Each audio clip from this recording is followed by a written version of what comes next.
Praise lord. Good morning. ఎలా ఉన్నారు అందరూ? దేవాది దేవుని దీవెనలతో ఆశీర్వాదాలతో అనుదినము ఆహారము ద్వారా పొందుతున్న దేవుని వాగ్దానాల ద్వారా మీరు దీవించబడుతున్నారని ఆశీర్వదించబడుతున్నారని నమ్ముచూ ఉన్నాను. దేవుడు మిమ్మల్ని ఎంతగానో బలపరుస్తూ ముందుకు నడిపిస్తున్నారని నేను విశ్వసిస్తున్నాను. మరి ప్రతిరోజు దేవుడు మనతో మాట్లాడుతున్నట్టుగా మరి ఈ దినము కూడా మరి ప్రభు మనతో మాట్లాడుతున్నారు.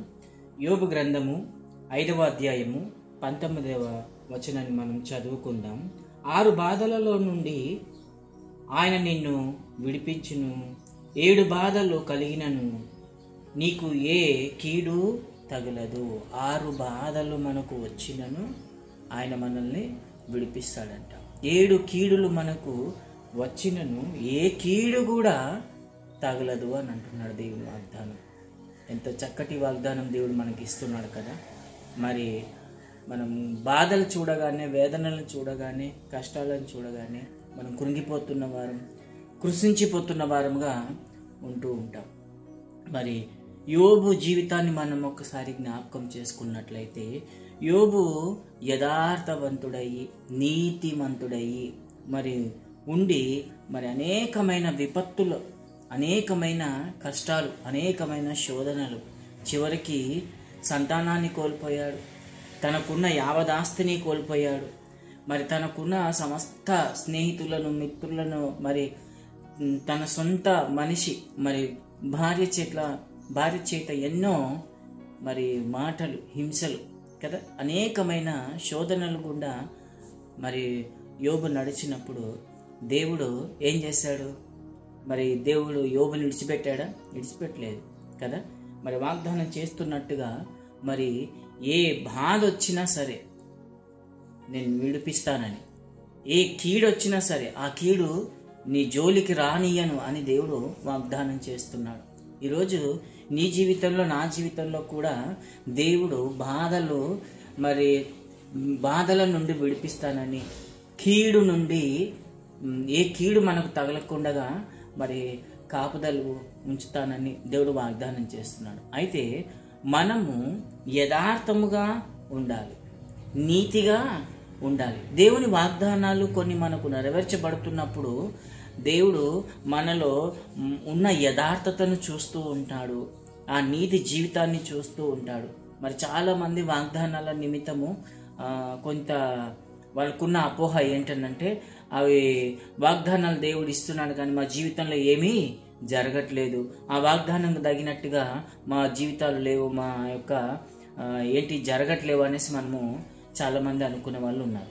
అయితే ఇక్కడ నేను చెప్తున్నది, మరి ప్రభువు నీతి యథార్థతను చూస్తే, ఆ నీతి యథార్థతలో మనము ఉన్నట్లయితే దేవుడు ఖచ్చితముగా తన ఇచ్చిన వాగ్దానము ఏది కూడా త్రోసివేయడు, ఏది కూడా మన జీవితంలో నుంచి అది దాటి పోదు. ఖచ్చితంగా దేవుడు ఆ వాగ్దానాన్ని మరి మనకిస్తున్న వాగ్దానాలను అన్నిటినీ దేవుడు నెరవేరుస్తాడు. ఈ విషయాన్ని గమనించాలి. మనము యథార్థంగా ఉంటున్నామా? ఎంత మరి నీతి కలిగిన జీవితం ఉంటుందా? మనం ఉంటున్న ఈ జీవితము ప్రభువుకు సంతోషం కలిగిస్తుందా?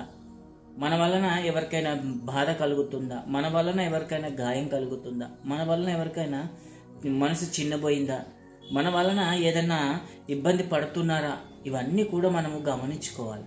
అప్పుడే మన జీవితంలో దేవుడిస్తున్న వాగ్దానాలన్నింటినీ నెరవేర్చబడగలుగుతాం. కాబట్టి ప్రియ సహోదరి, ప్రియ సహోదరుడా, ఈరోజు నువ్వు సమస్తం కోల్పోయావా? ఈరోజు నువ్వు మరి నీ వారే నిన్ను నిందిస్తున్నారా? నీ కుటుంబ సభ్యులే కావచ్చు, నీ సొంత మనుషులే కావచ్చు, నీ స్నేహితులే కావచ్చు, నిన్ను అందరూ విడిచిపెట్టి వెళ్ళారా? నువ్వు ఆపదలో ఉన్నావా? మరి నీకు కీడులు మరి వస్తూ ఉన్నాయా? ఏ కీడు నీ దగ్గరికి రాదని దేవుని వాగ్దానం ఈరోజు తెలియజేస్తుంది. కాబట్టి ఏ ఆపద ఉన్నా సరే దేవుడు నిన్ను విడిపిస్తాడు. నువ్వు యథార్థంగా ఉండు, నువ్వు నీతిగా ఉండు, నీవు ప్రభువుకు నమ్మకస్తుడిగా జీవించు. అప్పుడు నీ జీవితంలో అద్భుతాలు, ఆశ్చర్యకార్యాలు దేవుడు చేస్తాడు. అవి నీకు దీవెనలుగా తిరిగి మరి యోబు ఏ రీతిగా కోల్పోయిన వాటిని అన్నిటిని మరీ సంపాదించాడో నీవు కూడా సంపాదించదువుగాక. ప్రార్థన చేసుకుందాం. పరిశుద్ధుడా, సర్వశక్తిమంతుడా, సర్వేశ్వరుడవు తండ్రి, నీ కొందనాలు. యోబు జీవితంలో నాయన ప్రభా కలిగిన నాయన శోధనలను, శ్రమలను, నాయన విపత్తులను తండ్రి ప్రభా, ఈరోజు మా జీవితాల్లో కూడా నాయన చాలా మందిలో తండ్రి ప్రభా మేము అనుభవిస్తున్నాం నాయన. ఆ విపత్తులను అనుభవిస్తున్నాం. అవి మా అజ్ఞానంతో అయి ఉండొచ్చు, అవి మా ఆవేశాలతో అయి ఉండొచ్చు, అవి మా యొక్క తండ్రి ప్రభా మరి నాయన లోకానుసారమైన కోరికలతో అయి ఉండొచ్చు. కానీ తండ్రి ప్రభా ఇదిగో తండ్రి, ఎప్పుడైతే నీకు యథార్థంగా జీవిస్తామో, ఎప్పుడైతే నీకు తండ్రి ప్రభా నీతిపరులుగా మేము కనబడతామో నాయన, అప్పుడు తండ్రి ఇదిగో నాయన ఏ ఆపద మాకు వచ్చి నన్ను విడిపిస్తావు తండ్రి, ఏ కీడు మాకు రాకుండా తండ్రి నీవు కంచె వేస్తున్నావు నాయన. నీ కొందనాలు స్తోత్రాలు తండ్రి. అయ్యా ఇదిగో తండ్రి ఈ దినము నాయన నీవు ఇచ్చిన వాగ్దానము చేత ఎంతమంది బిడ్డలు తండ్రి ప్రభా ఇదిగో సంతోషపడుతున్నారు నాయన. అవును తండ్రి, వారికి శుభవార్త నాయన మేము తెలియజేస్తూ ఉంటున్నాం తండ్రి. నాయన నువ్వు వాక్కునిస్తూ తండ్రి. ఇదిగో బాధల్లో ఉన్నారు నాయన మేము ప్రియులు తండ్రి ప్రభ, కీడు తండ్రి ప్రభ, వారికి ఏ కీడు నాయన ప్రభ సంభవించిందో తండ్రి. అయ్యా ఇదిగో తండ్రి ప్రభ ఆ కీడు నిమిత్తం నాయన ప్రార్థిస్తున్నాం, ఆ బాధల నిమిత్తం ప్రార్థిస్తున్నాం. యేసు నామంలో యోబు ఏ రీతిగా విడుదల పొంది ఉన్నాడు నాయన, ఈరోజు మా బిడ్డలందరూ కూడా విడుదల పొందుదురుగాక. ఈరోజు మా బిడ్డలందరికీ తండ్రి ఇదిగో సమస్త కీడుల నుంచి, సమస్త విపత్తుల నుంచి విడుదల విడుదల విడుదల కలుగునుగాక. అద్భుతకరుడ, ఆశ్చర్యకరుడ, ఆలోచనకర్త నీ కొందనాలు స్తోత్రం నాయన.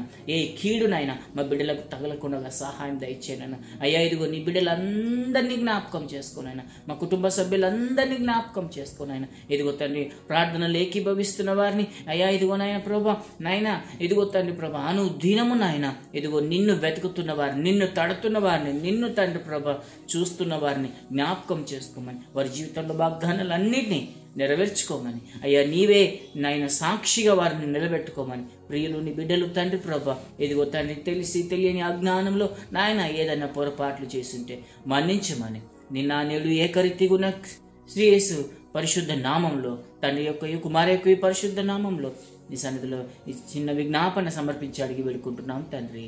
Amen, amen, amen. Praise Lord. అందరినీ దేవుడు దీవించునుగాక, ఆశీర్వదించునుగాక. మరి ఏ ఆపదున్నా ఆయన మిమ్మల్ని విడిపిస్తాడు. మరి ఏ కీడు మీకు రానియకుండగా, తగలకుండగా మిమ్మల్ని దేవదూతలతో భద్రపరుస్తాడు. Thank you. God bless you.